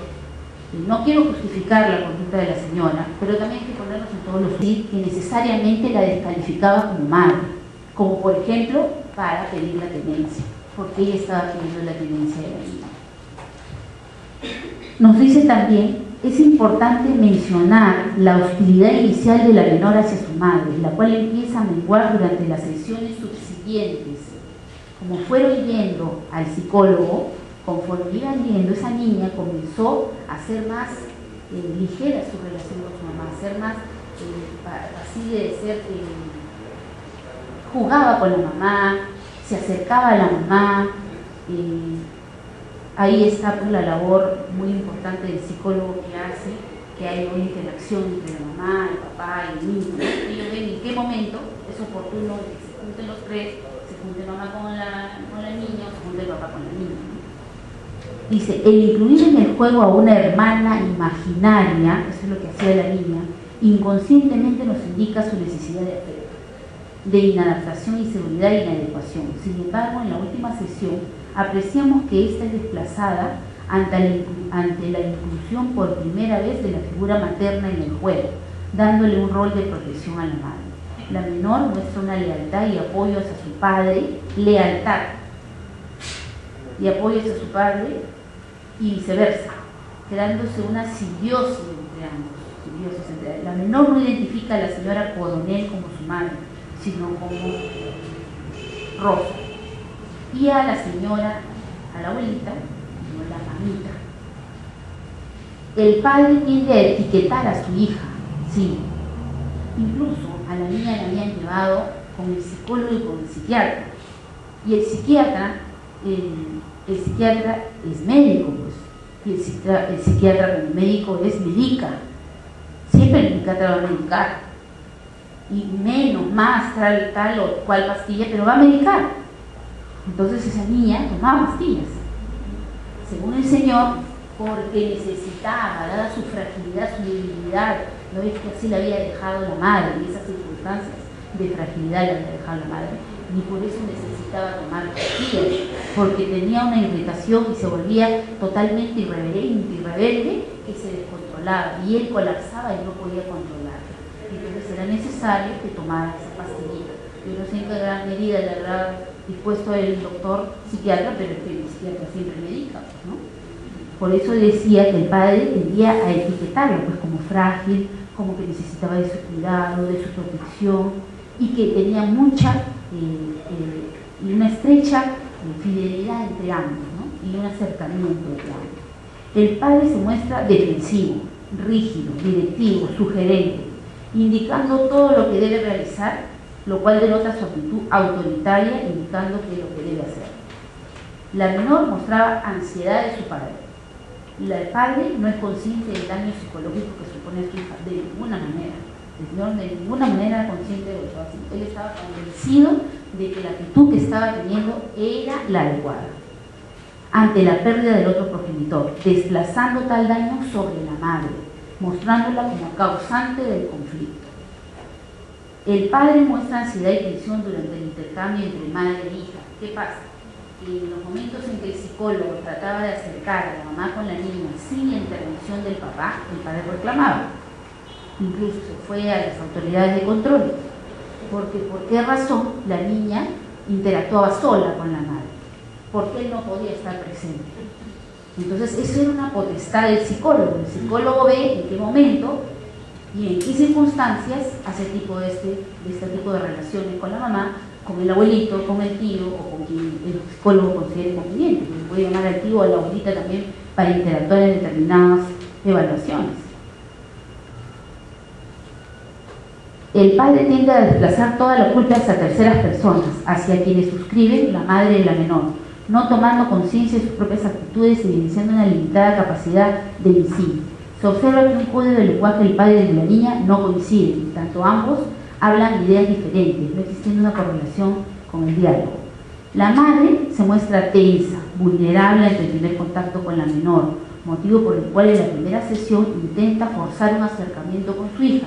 ¿Qué pasa? Que ante la necesidad, desesperación de ver a su niña, pues la ve en el pasadizo y pues quiere agarrarla y quiere jalarla y se produce todo este tipo de conflictos, digamos, de sinsabores que eran totalmente grabados por el padre, ¿no? Todo era grabado y todo era con manera de fotos y todo era evidencias objetivas según encima. Hasta la psicóloga la grababa y la filmaba.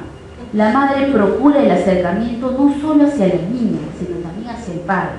La señora buscaba el acercamiento con el papá, buscaba conciliar con el papá, en búsqueda de aprobación, así como de propiciar un acercamiento entre ambos. En la relación madre-hija se aprecia una mayor espontaneidad desde la tercera sesión en adelante, o sea, le costó a la mamá, no fue fácil, no se produce inmediatamente, percibiéndose una progresión positiva en el acercamiento entre ambos. Y como consecuencia, dice, la menor puede experimentar perturbaciones y disfunciones debido a que sus propios procesos de razonamiento han sido interrumpidos o coaccionados porque relacionan sus frustraciones con los pensamientos o recuerdos asociados al progenitor eliminado. Finalmente, quiero señalarles esta sentencia del tribunal, no, es una casación.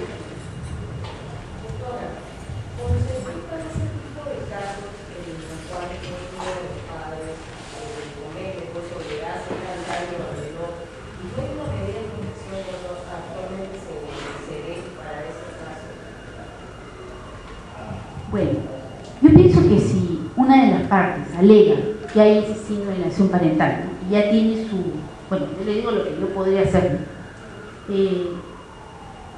una evaluación donde dice que hay signos de alienación parental y eso se constituye de acuerdo a la doctrina y la jurisprudencia que es maltrato psicológico, yo me iría a la vía de la violencia familiar y la demandaría al señor por violencia familiar. Ahora, el respecto es que generalmente ese tipo de exámenes más se dan en los procesos de régimen de visitas y tenencias. Claro que se podría pedir una medida cautelar de repente de tenencia provisional, una medida cautelar de régimen de visitas, pero también nos dice la doctrina que esta evaluación no es determinante, es orientadora también, ¿no? Y se analiza en base a todos los medios probatorios. No es que porque te dicen ya tiene que irse con la mamá. No es determinante.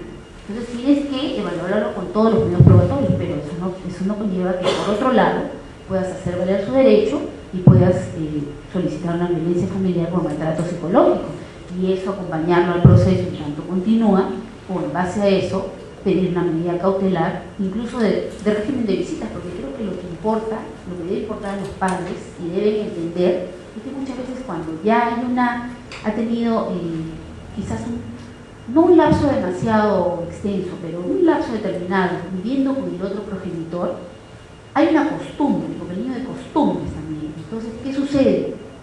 Que el acercamiento hacia esa persona que me ha vivido no va a ser de inmediato. Yo entiendo, yo soy madre, ¿no? Me militar a mi hija y yo me muero.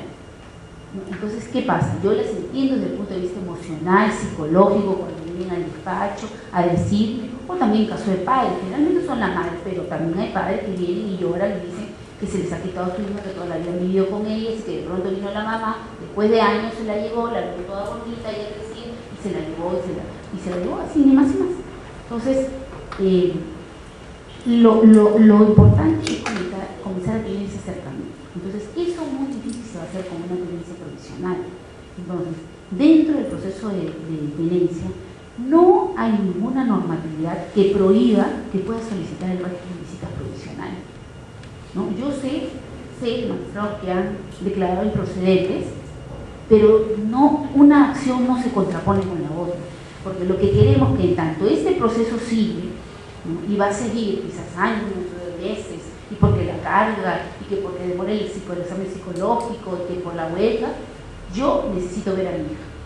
Entonces, otórgame un régimen de visitas, sea en casa, sea abierto, sea llevándola o retirándola del hogar, sea en la sección del equipo multidisciplinario, porque ahí ya están contando en algunos distritos judiciales con casas de familia, le llaman así, donde las visitas se realizan ahí, ahora tiene que ser por día de semana y en horario de hasta las 4:45, en presencia del psicólogo. Entonces, cuando hay una relación muy tensa entre los padres, ¿no? Que a veces no pueden estar dentro del hogar materno o materno, entonces yo quiero tener ese acercamiento, ese enamoramiento nuevamente con mi hija, para que sea más fácil que más adelante, cuando se recuerde la tenencia, sea más fácil que pueda recuperarla, o que más adelante, que eso no escapa, que pueda tener la tenencia provisional, porque las medidas cautelares tú puedes solicitarlo, no hay ningún problema. Entonces, pienso que sería una forma de procurar un acercamiento. Ahora, la casación 2067 del 2010 es la primera resolución que salió sobre el síndrome de alienación parental, ¿no? En esta resolución, adoptada por la Sala Civil Permanente, ha determinado que el síndrome incide negativamente en el desarrollo de integridad emocional de los infantes y establece que los criterios del Código de los Niños y Adolescentes, nos dice, son orientadores y no determinantes. ¿Por qué señala esto? Porque en el artículo pertinente del Código de los Niños y Adolescentes señala, ¿no? Debe preferirse para obtener la tenencia aquel que ha vivido, dice, el juez tomará en cuenta, ¿no? El que ha vivido más tiempo con el niño, ¿no? El que permite ese fortalecimiento, esa interacción con el niño, o sea, el que no lo permite, no. Pero eso no es determinante. No es tal vez que el juez está obligado a resolver de esa manera. No, tiene que tener en cuenta ese, el otro y cualquier otro artículo del Código de los Niños y Adolescentes, de la Convención sobre el Derecho del Niño y de todos los instrumentos internacionales. Primero nos dice quién de los padres es el mejor capacitado para ejercer la tenencia y custodia de los hijos. Y segundo, quién de los padres es el que garantizará al menor a mantener contacto con el otro. Refiere el tribunal peruano, que invoca el interés superior de los niños para justificar la sentencia contraria a su opinión por ser más beneficiosa para ellos. Con estos criterios, dice el tribunal, descarta toda infracción normativa de los artículos 82, 84 y 85, justamente lo que estaba alegando el demandante, señalando que había una contradicción a ese tipo, a esos artículos, ¿no? Incluso el artículo 85, cuando señalaba que el niño debe tener en cuenta la opinión del niño, y el niño efectivamente era víctima de síndrome de alienación parental y pues señalaba de una manera contraria a la madre. Añade que de acuerdo al artículo 74 del referido código respecto a la tenencia y la custodia, no obstante tener una separación, los padres son los inmediatamente legitimados a determinar de común acuerdo caso contrario o de resultar perjudicial lo acordado, será el juez especializado quien lo decida en atención a lo que resulte más favorable al niño. ¿Qué dice el colegiado? De acuerdo a los estudios aportados por la doctrina, el síndrome de alienación parental puede ser definido, 1, como un establecimiento de barreras contra el progenitor que no detenta la custodia del niño. 2, manipulación ejercida por un padre sobre su hijo a fin de que rechace la figura del otro. Y 3, la programación del hijo para que sin justificación odie al otro progenitor. Además, esta conducta es catalogada por muchos investigadores como un tipo de violencia o maltrato psicológico emocional de los padres a sus hijos. El pronunciamiento en casación de esta resolución resuelve la situación de dos niños que rechazan a su madre, a quien incluso llegan a denigrarla mediante palabras humillantes, que de acuerdo con un informe multidisciplinario, dichas conductas corresponden con los rasgos esperados en un síndrome de alienación parental, siendo el entorno paterno el que está colaborando con mantener negativa a la imagen maternal. Así, pese a que el deseo de los menores es seguir viviendo con el padre, porque eso señalan los niños de seguir viviendo con su papá, el tribunal le otorgó la custodia a la madre, a fin de establecer el trato directo con su progenitora y reencauzar una mejor relación maternal determinante para su desarrollo personal. Una de las señales, es una resolución bastante extensa, de 20 páginas. Una de las alegaciones que hace el demandante que dice: esto es, que mejor me convierto en la persona que a la persona que no la ve, que no está con los niños, que porque la rechazan, por eso se la van a dar a ella. De otro lado, no han fundamentado, no hay una motivación respecto a que conmigo han estado viviendo años. Tercero, hay una vulneración del derecho de defensa al no haberse tomado en cuenta que el niño, y al derecho de opinión de los niños, que el niño, los dos niños han señalado que quieren estar conmigo y han señalado una serie de tropellos y de palabras humillantes hacia la mamá. Entonces, todo esto, dice el señor, en virtud de todos estos fundamentos, ¿cómo le vamos a cargar la tenencia a la mamá? Sin embargo, la Corte Suprema resolvió el primer caso de síndrome de alienación parental en el régimen de tenencia y estableció como precedente que la opinión de los menores de edad influida por dicha conducta contra uno de los progenitores no es decisiva para la custodia, justamente lo que le estaban manifestando no es determinante, pero deben ser tomadas con reserva. Lo que sucede es que en este caso en particular, ustedes van a tener la oportunidad de ver esa casación 2067 de 2010 en Lima, hay una denuncia contra el padre, 2067 del 2010 Lima, hay una denuncia contra el padre porque la mamá vivía también con una hija de la mamá. Y hay una denuncia contra el padre por violación o actos contra el pudor, me parece, contra esa niña. Ahí hubo declaraciones testimoniales de la empleada doméstica, de una tía que percibía cuando el padre se quedaba con las niñas, la niña entraba al baño, el papá salía después, incluso una de las empleadas domésticas declaró que había visto que la niña cuando tenía un buzo negro salió con una mancha blanca por las partes de sus partecitas, ¿no? Entonces, que ella señaló que se trataba de semen. Entonces, yo pienso que ha sido también uno de los indicios para el tribunal para que se le otorgue la tenencia a la mamá. No ha sido necesariamente por el síndrome de alienación parental, pero sí lo fundamenta muy bien en esta sentencia. Y es importante que la leamos porque es la primera que expide nuestro país en este tema. Esto, muchas gracias.